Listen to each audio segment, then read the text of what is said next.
continuer sur cette idée d'intranquillité. On va essayer de décliner un peu ça au fur et à mesure de la soirée en essayant de montrer quels aspects ça peut prendre dans la production, enfin dans le catalogue d'un Noir si bleu.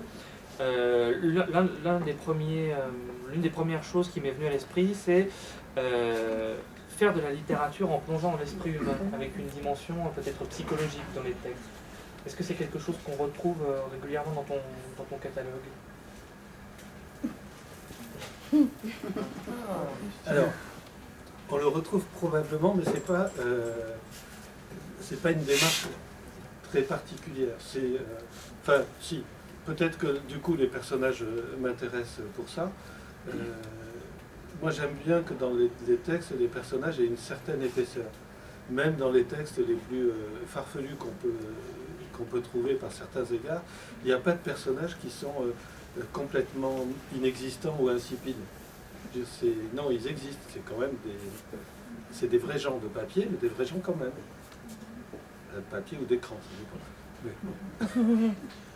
Alors la dimension psychologique, moi je l'ai beaucoup ressenti en lisant les deux ouvrages d'Isabelle Minière.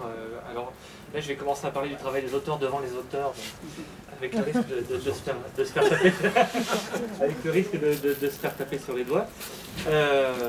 Donc si je dis une bêtise, vous m'arrêtez tout de suite. Hein. Et donc, Isabelle, vous avez publié deux ouvrages chez Noir si bleu. D'abord, un recueil de nouvelles, Mon amoureux et moi, et puis plus récemment, ce texte, Il sera là debout, qui est un roman, un récit.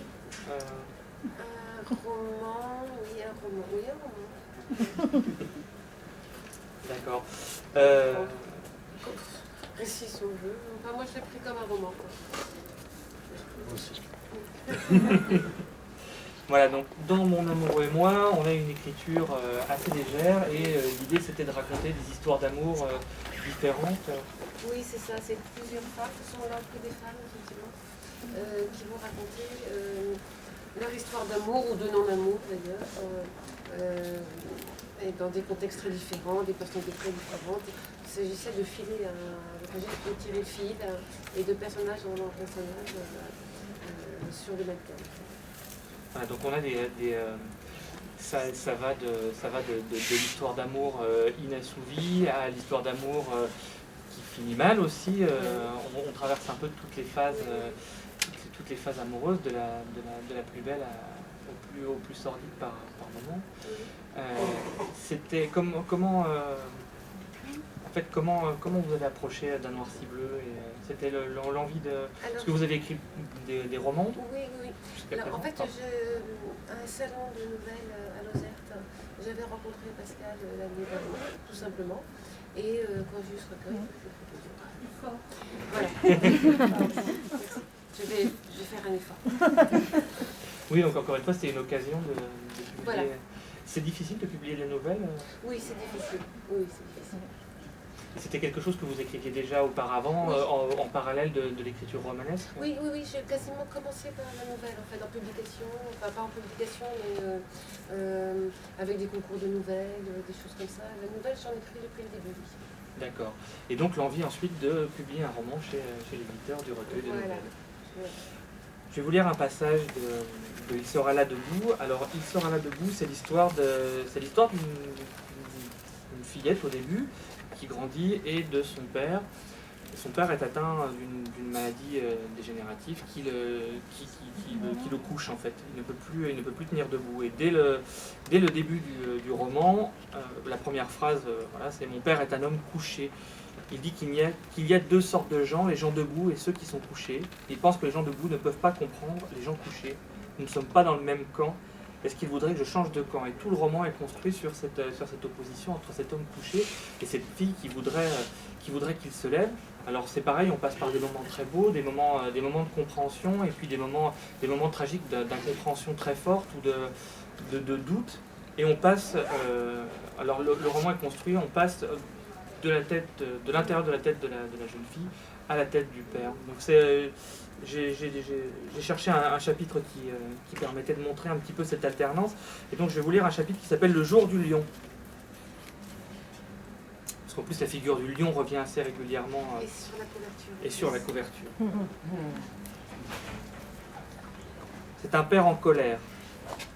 Pas assez d'énergie pour se lever, juste assez pour crier. Lève-toi et marche, faut pas y compter. Couche-toi et hurle, ça oui, on peut compter dessus.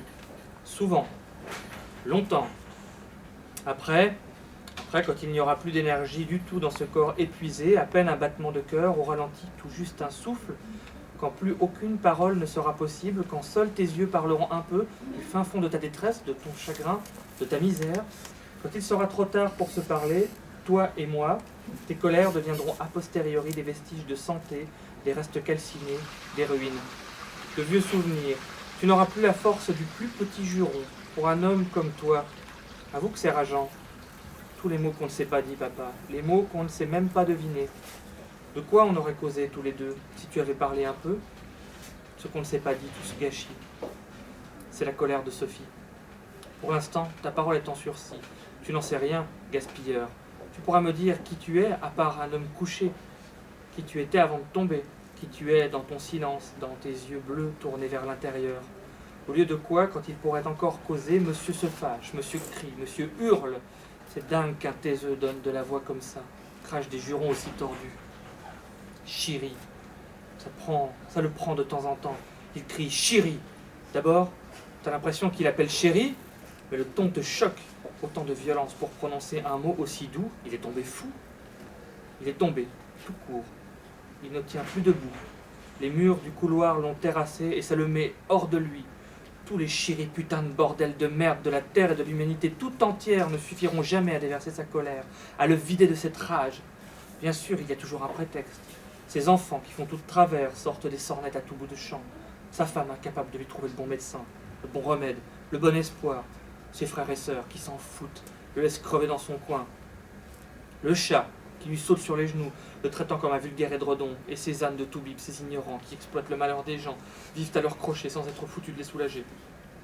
Elle est belle, la vie, dans ces yeux-là, bleu froid, dans ces colères-là, rouge sang. L'homme couché se vide, les jurons coulent, les cris se déversent, ça fuit de partout, et les plombiers sont des ânes eux aussi, des abrutis. C'est pas notre faute, papa. C'est la faute à personne.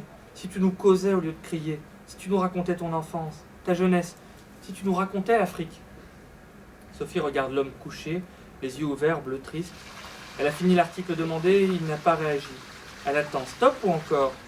Elle prend cette pause comme un repos mérité, après la pénible lecture qu'elle vient de finir, un morceau de bravoure. Pire que l'économie, les finances, la politique, plus ennuyeux, plus fastidieux que tout ça réuni. L'agriculture. La culture, d'accord, je comprends qu'on s'intéresse, surtout les livres, surtout les chansons.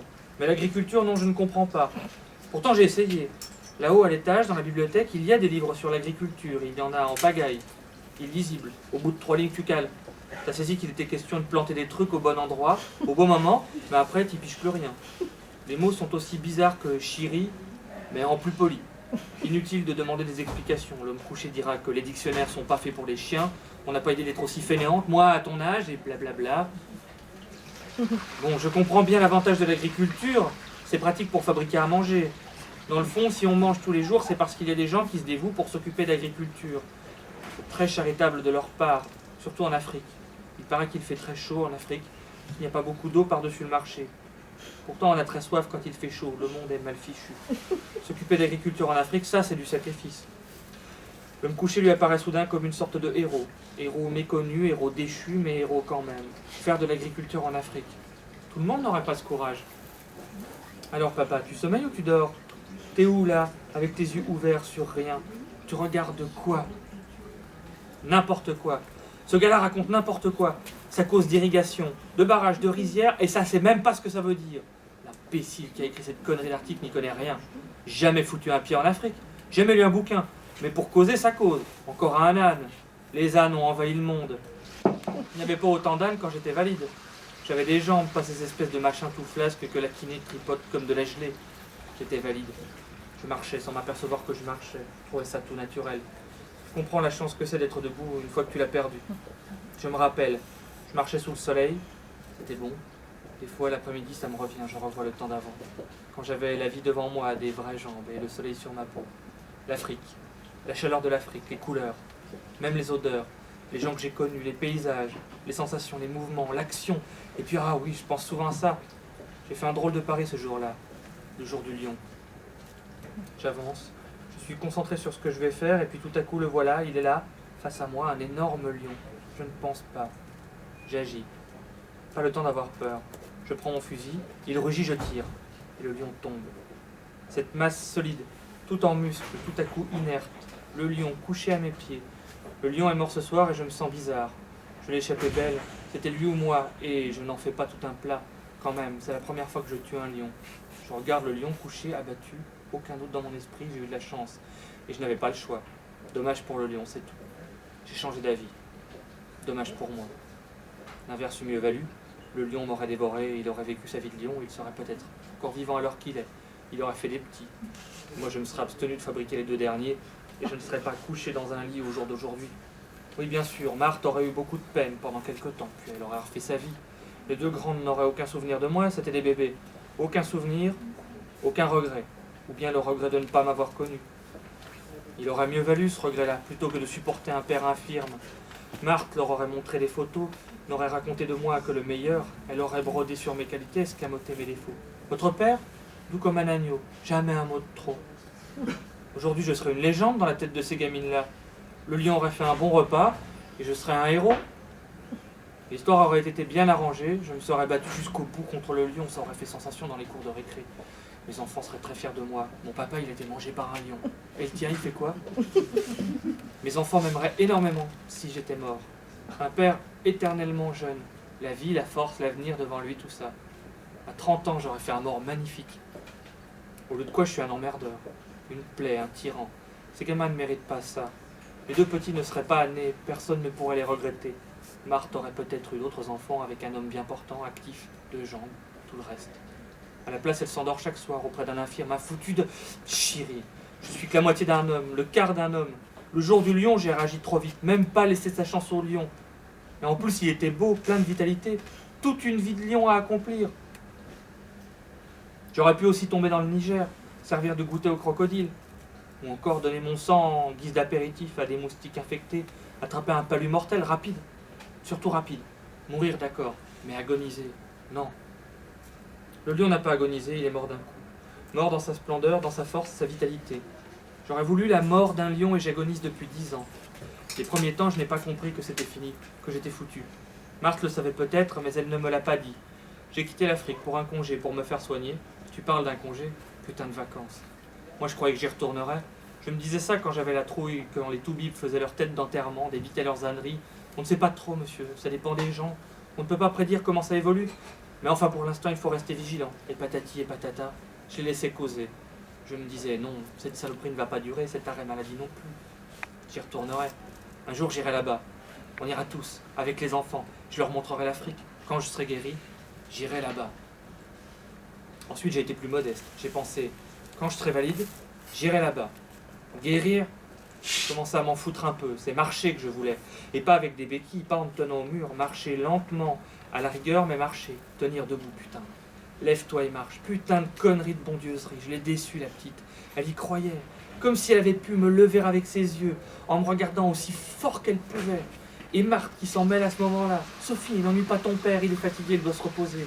Et comment tu veux que je me concentre? Il y en a une qui me dit de me lever, l'autre qui me dit de me reposer. Je peux pas obéir à tout le monde en même temps. Si je me lève un jour, je ne me recoucherai plus. Plus jamais. Je vis debout, je fais tout debout. Bon, à la limite assis. Je m'assieds pour les repas, je dors assis dans un fauteuil, mais je ne m'allonge plus jamais de ma vie. Si je me relève, je ne me recouche plus jamais dans un lit. Et Marthe, je ne l'empêcherai pas de se coucher, mais moi non, plus jamais. Putain de chiotte. Pourquoi cette maladie de merde? J'aurais préféré être sourd à la place. Ça ne m'aurait pas beaucoup dérangé, et pour la lecture, j'aurais rien entendu à ce que les gamines me lisent. Imbécile, quand t'es sourd, tu peux lire, ta vue est bonne, tu peux tenir le livre, pas de souci. Muet? Muet, j'aurais pas trop aimé. Comment tu fais quand t'es muet et que t'es en colère? Mais sourd, oui, j'aurais bien pris ça. Personne peut t'en vouloir d'être un taiseux. C'est pas ta faute. Au contraire, on te plaint.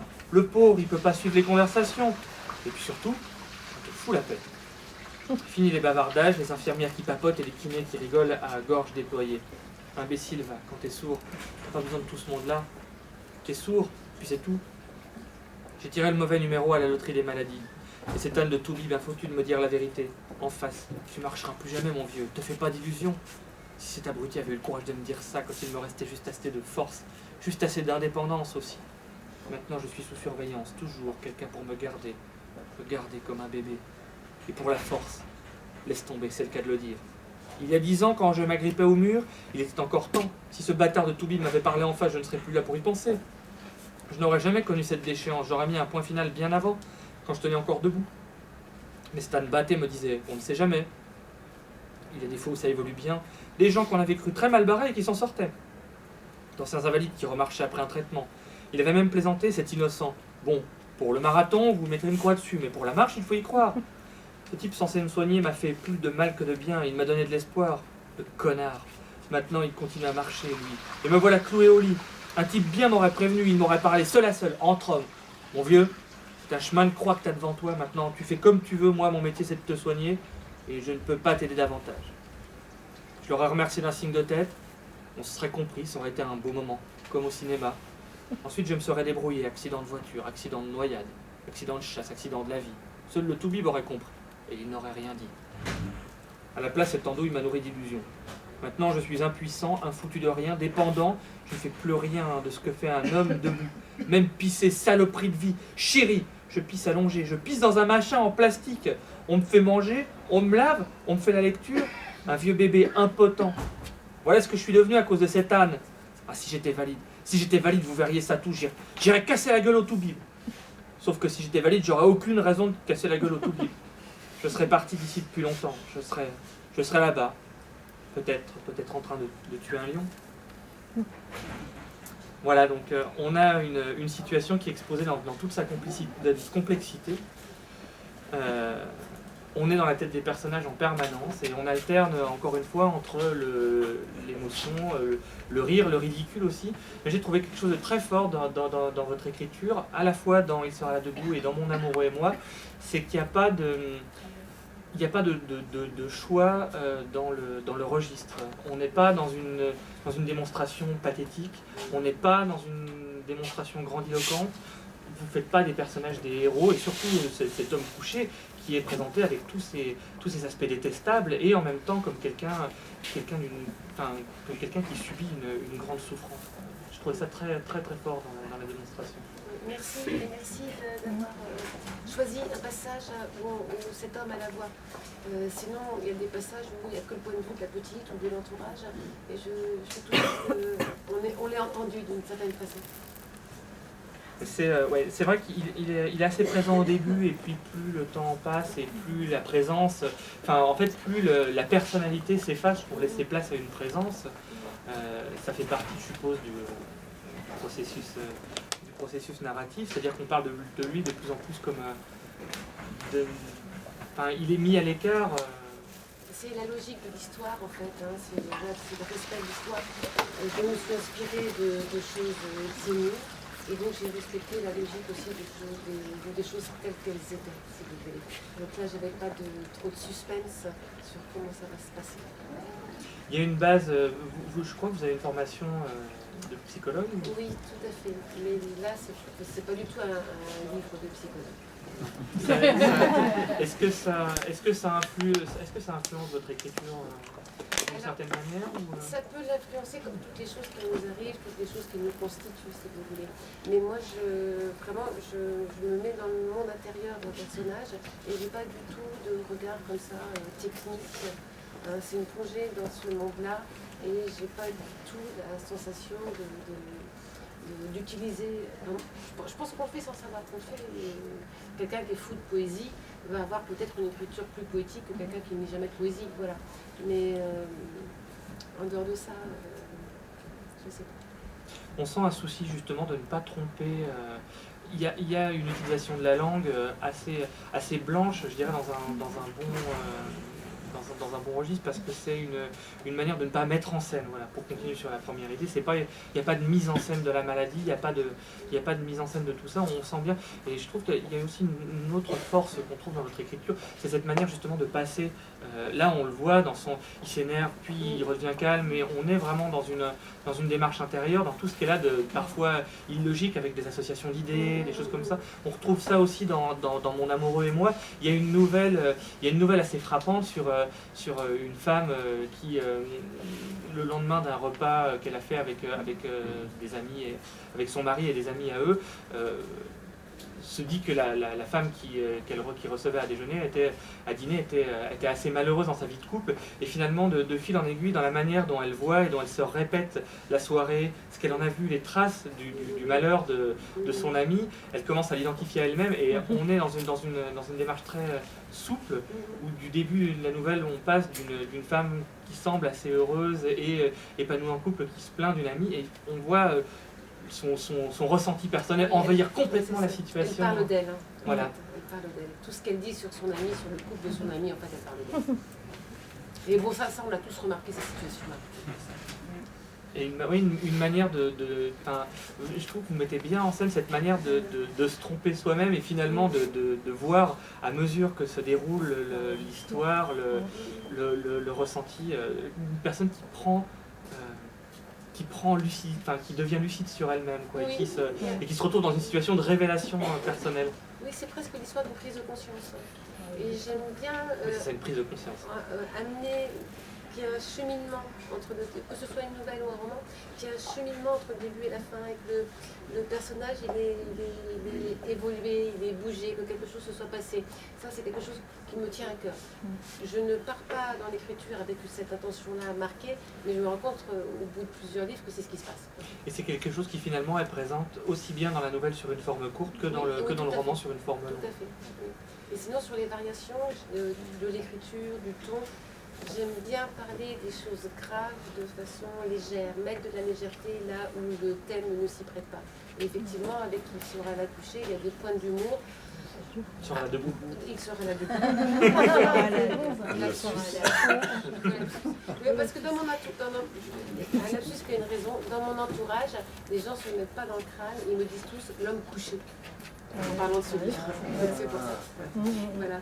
Et donc, même si les situations sont très graves, il y a des points d'humour qui sont à peine dans le contexte, mais qui sont ici. Oui, j'étais content, on le ressent à la lecture apparemment, parce que je l'ai entendu ricaner. Merci, ça m'a fait plaisir. Et voilà, et et ça c'est quelque chose sur lequel il faut appuyer, parce qu'on parle d'intranquillité depuis pratiquement une heure maintenant, et c'est pas parce qu'on parle de choses qui peuvent être graves, qui peuvent être dures, que le ton ne peut pas se faire plus léger par instant, et sans effacer le message, sans alourdir le... Mais juste pour préciser que quand on parle d'intranquillité, pour moi, c'est pas des choses graves et dures. C'est juste des choses, c'est la vie. Voilà. Et la vie, elle est des fois grave et dure, et des fois plaisante. Mais elle n'est pas pour autant tranquille. Voilà, dans la tranquillité, j'entends aussi une notion de qui-vive, de vigilance, pas être complètement endormi.